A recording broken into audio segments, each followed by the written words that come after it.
Então, gente, voltando com o exercício 2 da lista de apoio da semana 3 de Física 2, diz que um fio metálico com 0,25 milímetros de diâmetro, 2 metros de comprimento total, tem uma extremidade conectada à haste de um oscilador de frequência ajustável rigidamente preso a uma mesa, que eu tentei representar aqui.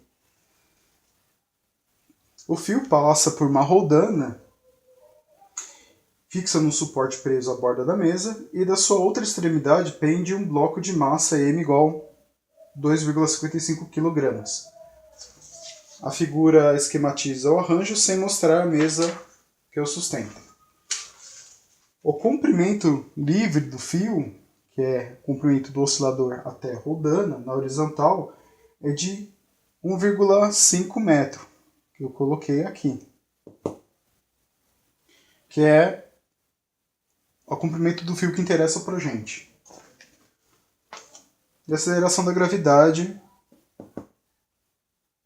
local é de 9,8 metros por segundo ao quadrado. O deslocamento vertical da haste do oscilador é muito pequeno e pode ser desprezado. Quando a frequência do oscilador é de 545 Hz, se observa uma ressonância. O fio vibra na configuração mostrada na figura.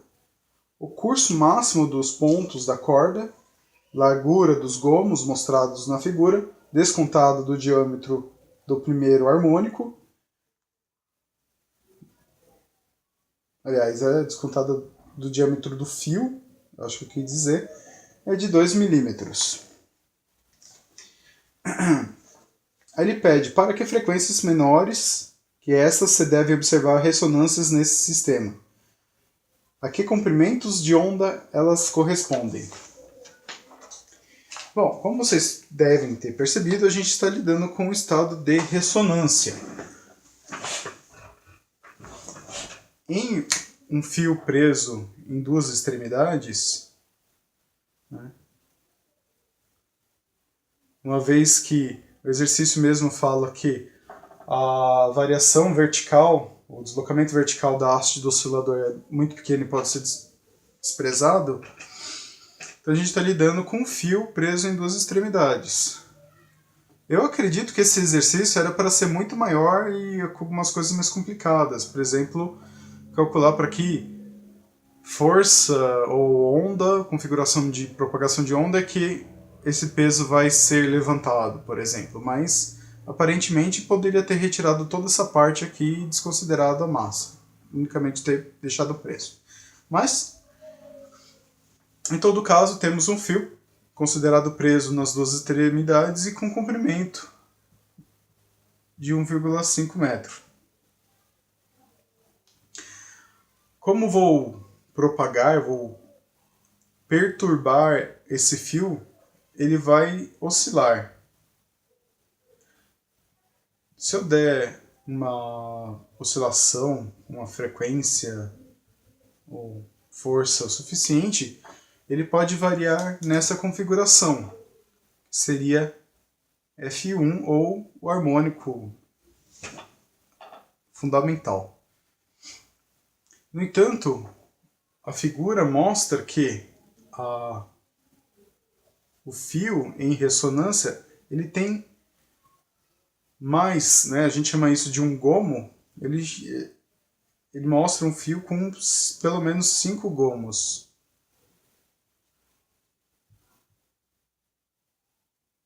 Vou aumentar um pouquinho aqui para não perder muito tempo tentando acertar.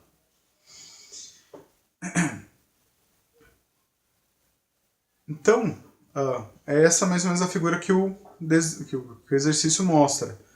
É um fio vibrando e apresenta o que seria 5 gomos ou 5 ventres.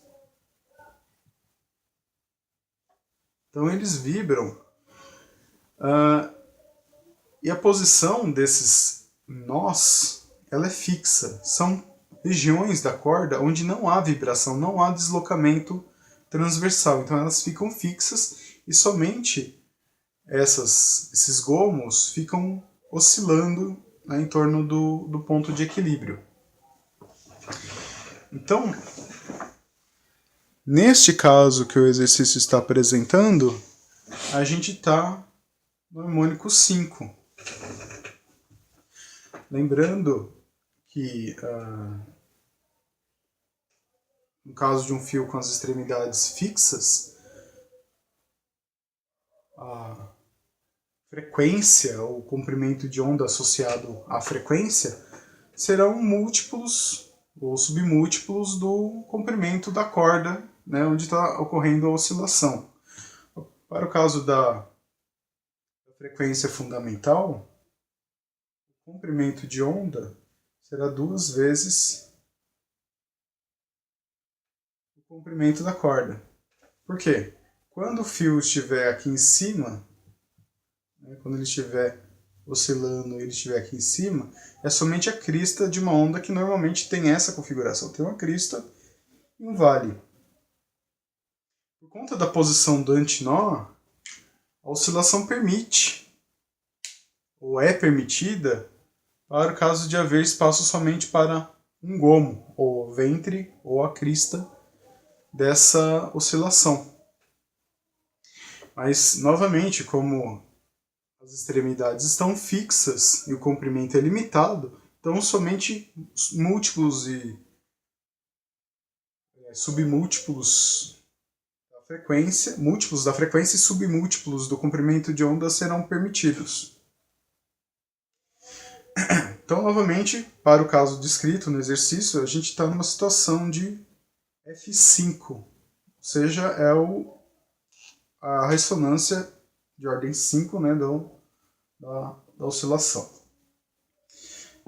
Então, para a gente poder calcular as frequências e comprimentos de onda possíveis, a gente tem que entender que a frequência ela sempre vai ser um múltiplo, frequência que a gente quer descobrir, ela sempre vai ser um múltiplo da frequência fundamental. Então, uma frequência n qualquer vai ser igual a n frequências 1. No entanto, o exercício já dá que F5 é igual a 545 Hz.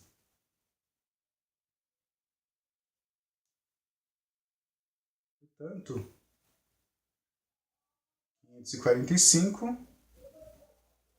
igual a 5 vezes F1. Ou seja, a frequência para n igual a 5 é 5 vezes a frequência 1, que é a frequência fundamental. Isolando F1, 45 dividido por 5 igual a 109 Hz. Essa é a minha frequência fundamental.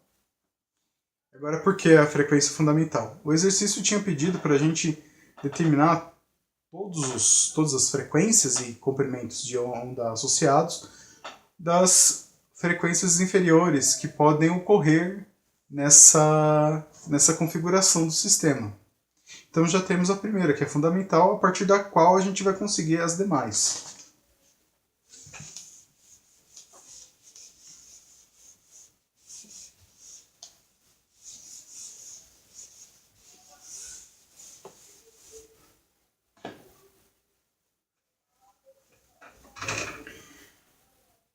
Então, se tivermos uma frequência fundamental de 109 Hz, a frequência 2 será 2 vezes F1 igual a 218 Hz. F3 será 3 vezes F1 327 Hz. E finalmente F4, 4 vezes F1, teremos 436 Hz. Bom, agora que a gente sabe as frequências, a gente precisa calcular os comprimentos de onda. Vou calcular o comprimento de onda fundamental, do F2, do F3 e do F4. Uma vez que o F5 a gente já tem, que é o que o exercício apresentou. Bom, para conseguir calcular o comprimento de onda a partir da frequência, ainda preciso calcular a velocidade de propagação. Comprimento de onda vezes a frequência. Eu posso calcular isso para o F5, que é o que eu já tenho os parâmetros necessários, né? As informações necessárias. Comprimento de onda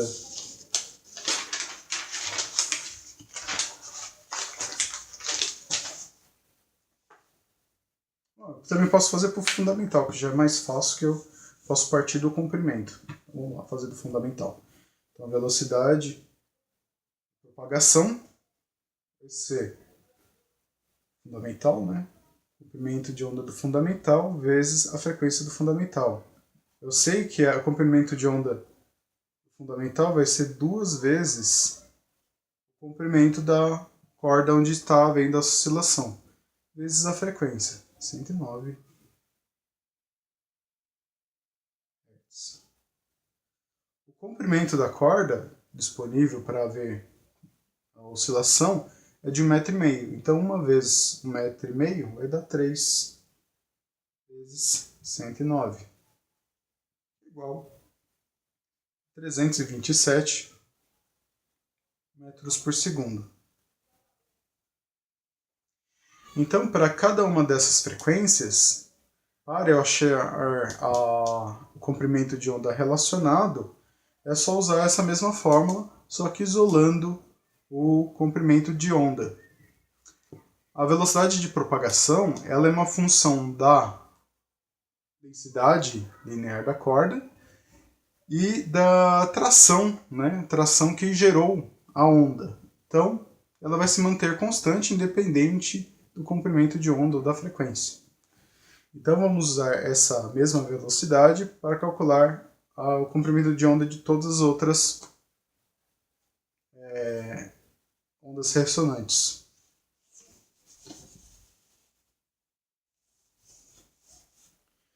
Então, isolando o comprimento de onda, temos velocidade dividido pela frequência. Então, por exemplo, no F2, eu vou ter 327 metros por segundo, dividido por 218. Me dará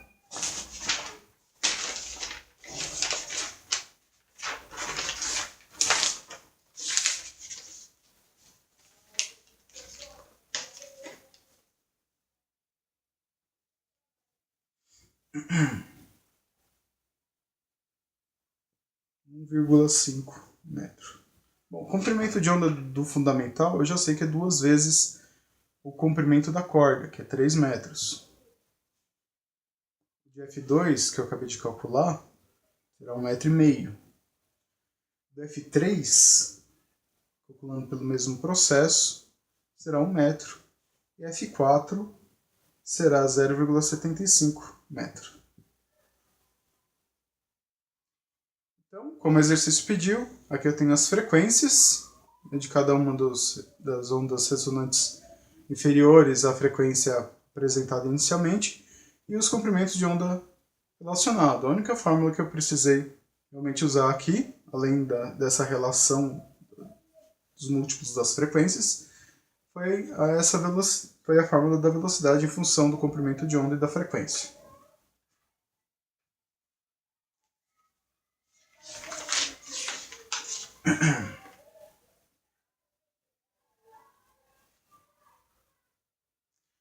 O item B, ele pede para a gente calcular a velocidade de fase das ondas transversais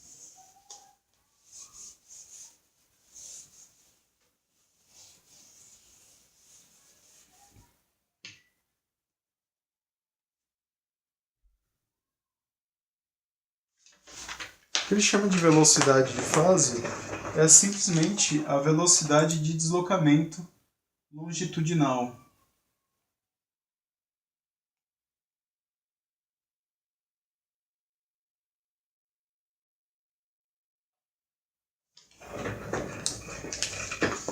Velocidade de fase, né?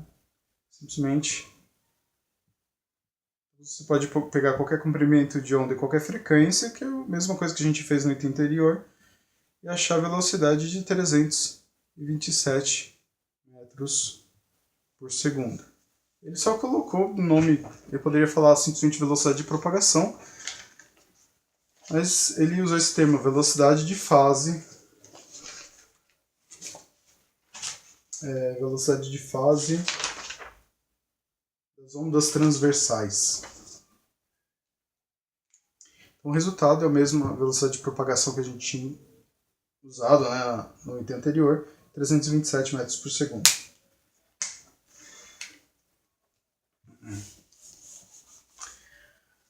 Próximo item.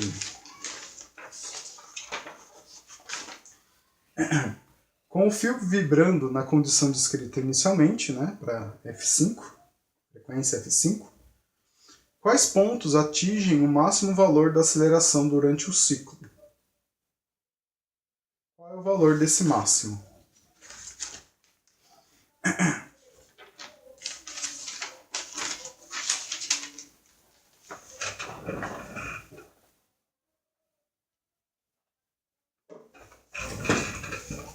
Bom, então novamente, quando existe uma ressonância no fio com as extremidades fixas, existem os pontos que não se alteram, né, que não tem nenhum tipo de deslocamento vertical ou transversal, que são os nós. A gente sabe que tem dois em cada uma das extremidades, que são pontos que não se deslocam, e tem uma quantidade de nós, ou às vezes nenhuma quantidade de nós, dependendo da frequência que a gente está. O que importa é que, estudando este gomo, percebam que esse elemento da corda,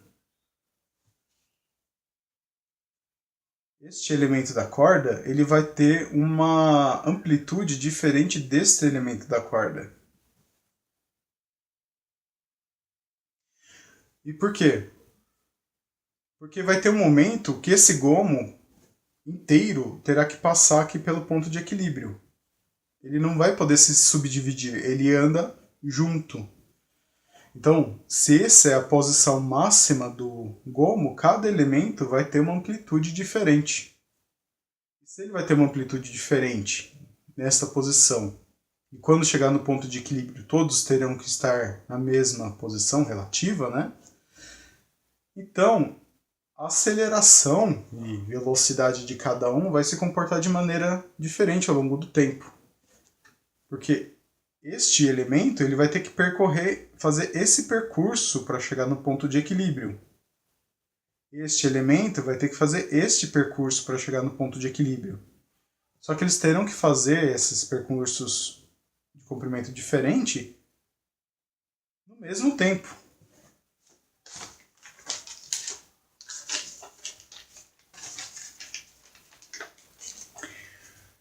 Se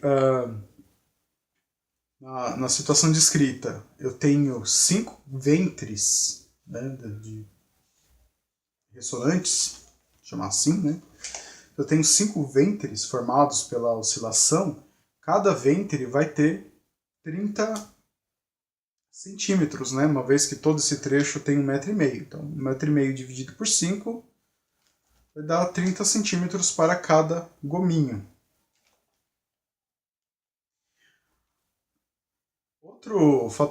Outra informação importante que o exercício tinha apresentado é que essa distância, essa variação, né, do percurso, ele é dado.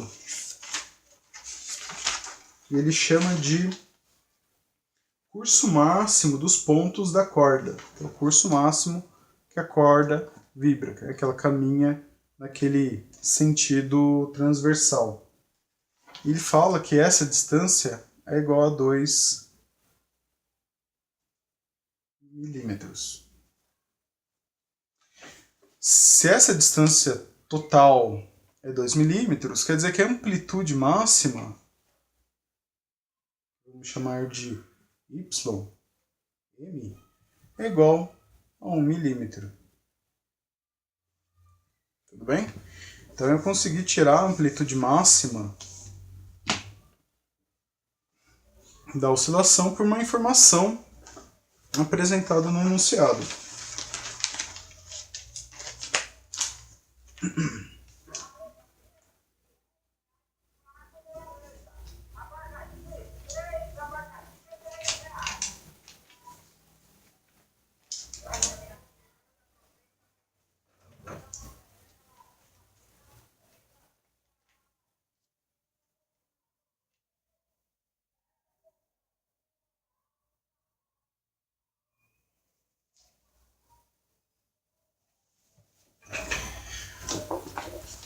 Então, o que ele pergunta, na verdade, é...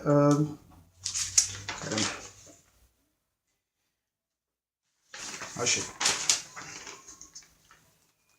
Quais os pontos atingem o máximo valor da aceleração durante um ciclo? Então, como esse ponto, que fica bem entre os gomos, é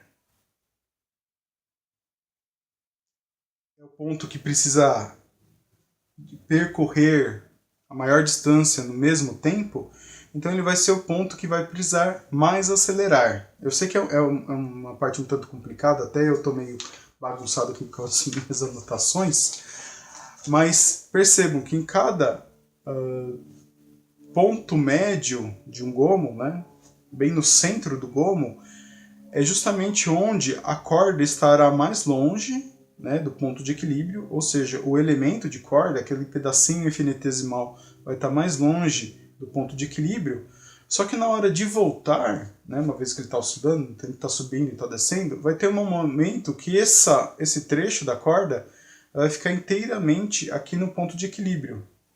Então, este elemento teve que percorrer uma distância maior do que esse elemento, só que eles têm que chegar aqui ao mesmo tempo. Então, como vocês devem se lembrar, quanto maior a distância, né, no mesmo tempo, maior vai ser a velocidade.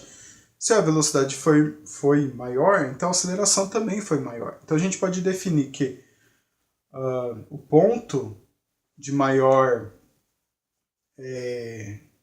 aceleração vai ser justamente o ponto médio de cada um dos gomos.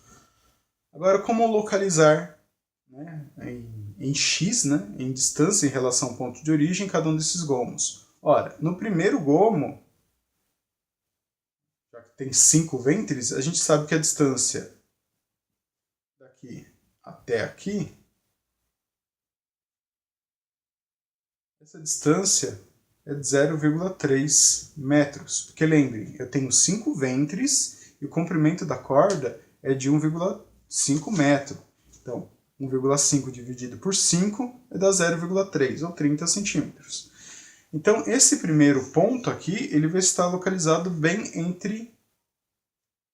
no ponto médio entre 0 e 30. Ou seja, o primeiro ponto, que vamos chamar de P1, vai ser igual a 0,15.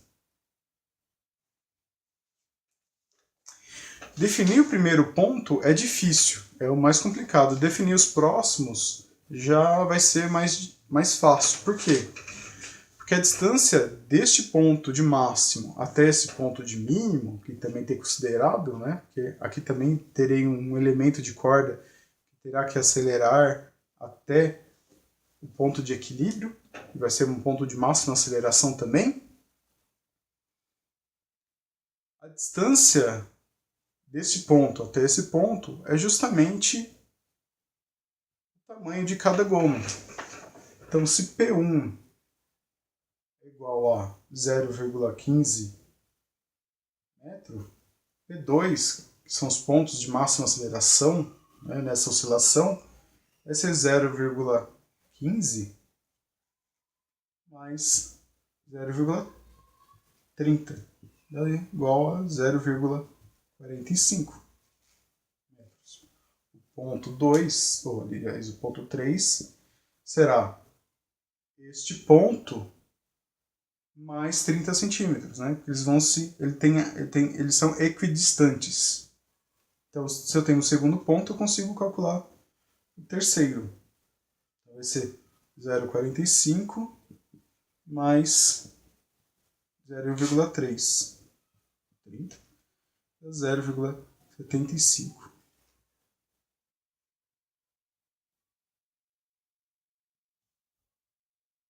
O ponto 4 vai ser 0,75 mais 0,30 igual a 1,05 metros. E o P5, que vai ser meu último ponto, 1,05 mais 0,30 igual a 1,35 metros. E percebam como isso faz sentido. Porque a distância entre o P5 e o limite, a próxima extremidade da corda, vai ser justamente 15 centímetros. Né? 1,35 mais 15 centímetros seria o próprio comprimento da corda. E essas aqui são distâncias relativas ao ponto de origem, né, do oscilador.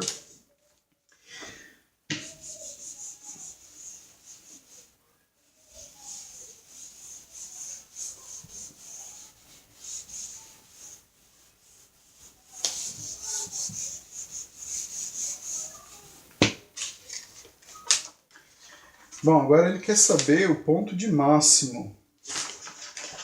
Qual é a máxima aceleração pela qual o ponto pode passar? Bom, a gente lembra que a aceleração ela é igual à derivada segunda de y em relação ao tempo.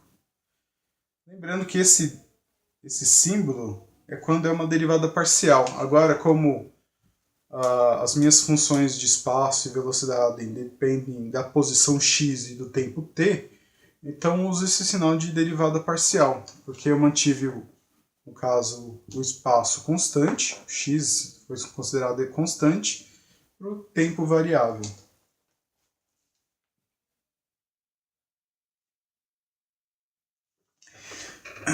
A fórmula genérica dessa derivada é menos ômega ao quadrado vezes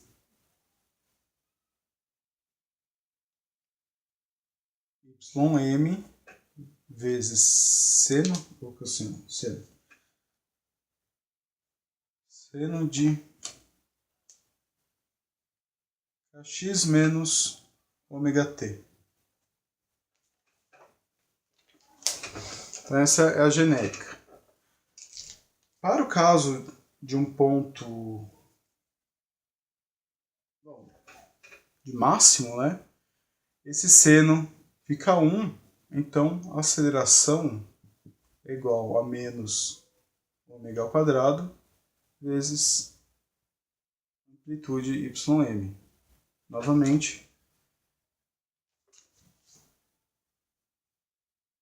para o caso de y máximo. Bom, substituindo pelos valores que eu já tinha determinado. Desse exercício eu não tinha determinado.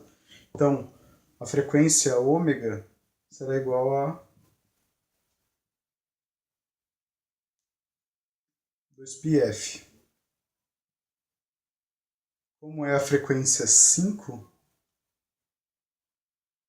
então seria 5.090 radianos por segundo.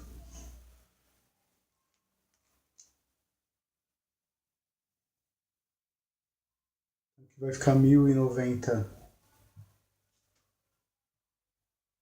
pi ao quadrado vezes a amplitude máxima, que eu lembro que eu já tinha determinado, que era 1 milímetro, ou 1 vezes 10 a menos 3 metros. A amplitude máxima será então... Não, amplitude não, desculpa. A aceleração máxima menos 1,17 vezes 10 a quarta metros por segundo ao quadrado. Novamente, nossa conta deu negativo, mas lembrando que essa aceleração ela vale tanto para um lado quanto para o outro, uma vez que ele está oscilando. Esse menos tem mais a ver com a direção para onde ele está acelerando do que com realmente faltar alguma coisa, né? Uma vez que a aceleração é uma grandeza vetorial. Sempre esqueço de colocar a setinha.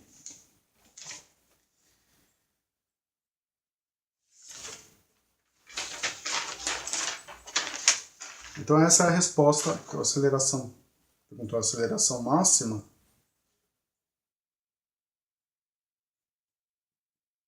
Será 1,17 vezes 10 a quarta metros por segundo ao quadrado.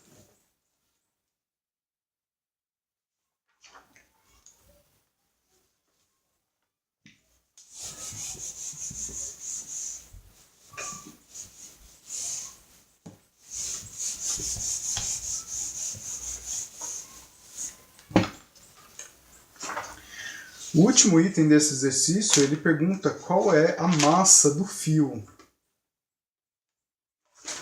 Qual é a massa total do fio que está nesse sistema.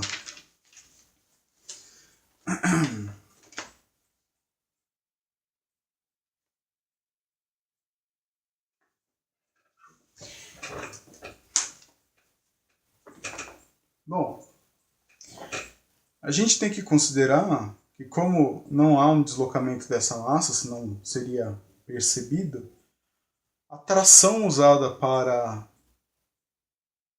gerar essa ondulação, ela é igual ao peso que está aqui.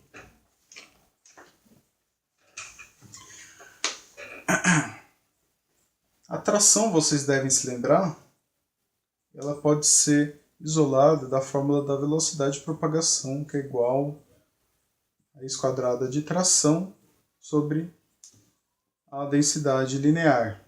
Então eu isolei a tração igual a velocidade ao quadrado vezes densidade linear.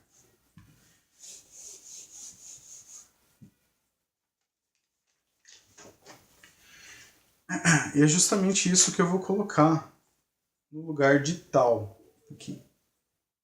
Velocidade ao quadrado vezes densidade linear igual. O peso que está caindo deste lado da roldana, vocês vão ver que eu estou igualando. Como a tração usada, né, para gerar essa ondulação não perturbou a massa que está caindo desse lado da roldana, significa que são iguais, ou que são bastante próximas.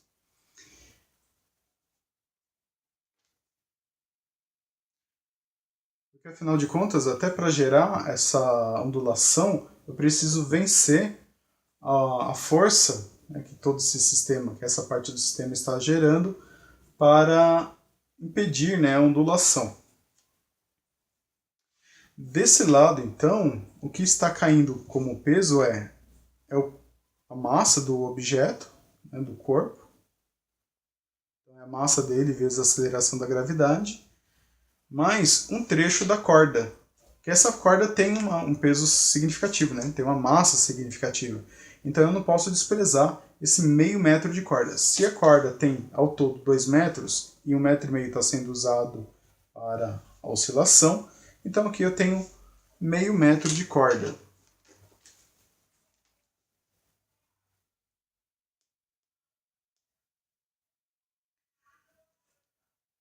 Então aqui vai ficar da mesma maneira, vai ficar 1/4 da massa da corda, vou chamar de MF, vezes G. O peso da corda eu posso considerar, né, porque como a corda está na vertical, o peso dela está caindo todo na vertical. Então eu posso calcular o peso da corda neste trecho como sendo 1/4 da massa total dela, né, porque aqui está 1/4 do comprimento dela, então está 1/4 da massa, vezes a aceleração da gravidade.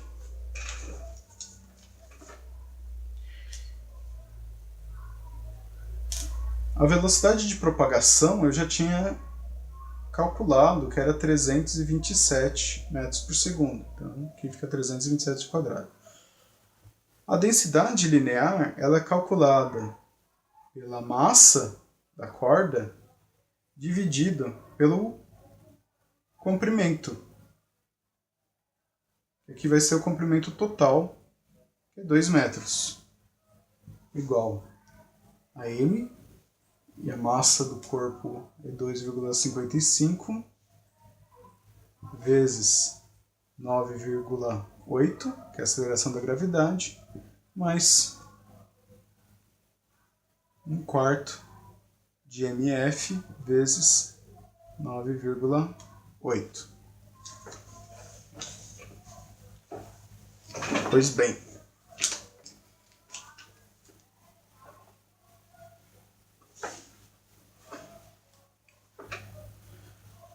(327 ao quadrado) dividido por 2 vai dar 53.464,5 vezes MF.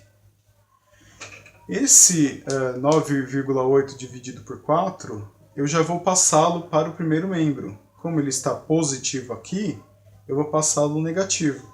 Então, 9,8 dividido por 4 vai dar 2,45 acompanhado de MF, igual a 2,55 vezes 9,8. Dá 22,05. Então aqui vai ser uma subtração de polinômio normal. Fica o MF isolado e o termo dessa subtração eu vou passar dividindo. Então, MF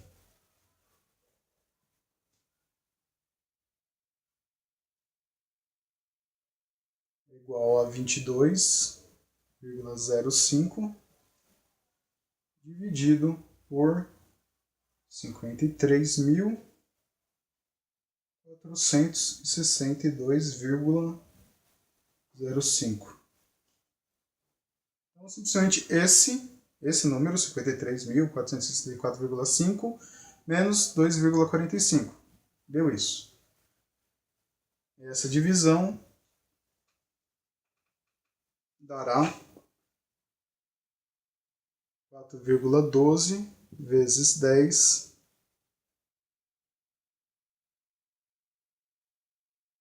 menos 4 quilogramas, ou 0,41 gramas. E é isso. Bom, então essa é a massa da corda. O que mais que ele pergunta? Não é isso. Pensei que tinha mais coisa. Então é isso, gente. Essa é a massa da corda e a gente dá por encerrado esse exercício. Então, a gente se vê novamente na resolução da lista de apoio da semana 4. Obrigado pela atenção. Dúvidas podem ser mandadas pelos canais normais, WhatsApp e YouTube. Espero que tenham entendido, espero que eu tenha sido claro o suficiente. Esse não é um exercício trivial, é um exercício razoavelmente complexo, né, ainda mais para explicar a questão da ressonância. Espero que tenha conseguido ser claro o bastante para vocês. Então, até a próxima.